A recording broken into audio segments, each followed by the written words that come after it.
মধ্যরাতে রাজধানীর রমনা থানায় রূপালী পর্দার এক সময়ের হার্টথ্রব সালমান শাহর মামা আলমগীর কুমকুম।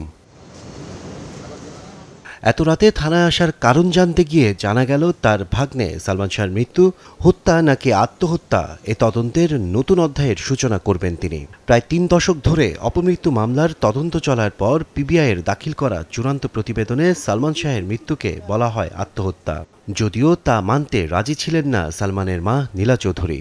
তাই প্রথমবারের মতো অপমৃত্যুর মামলা থেকে হত্যা মামলা করেন আলমগীর কুমকুম। সালমান শাহর বাবা উনিও তো ম্যাজিস্ট্রেট ছিলেন, উনি অনেক চেষ্টা করছেন অপমৃত্যুকে হত্যা মামলায় রূপান্তরিত করার জন্য, করতে করতে উনিও দুনিয়া থেকে চলে গেলেন।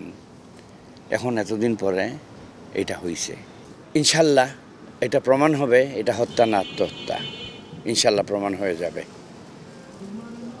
আপনারা জানবেন, আপনারা দেখবেন, দেশবাসী জানবে দেখবে, এটা প্রমাণ হবে যে এটা হত্যা।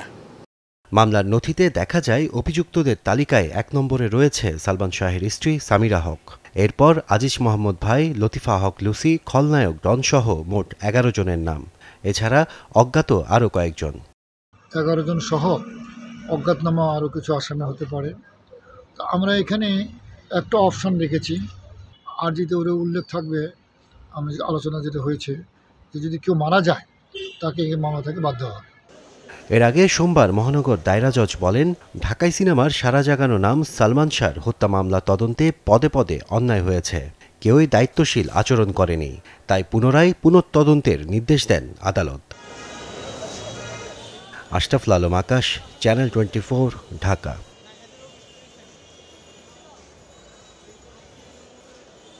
নতুন বাংলাদেশ গড়তে এলো জুলফিকার স্টিল। জুলফিকার স্টিল, ইস্পাত দৃঢ় অঙ্গীকার।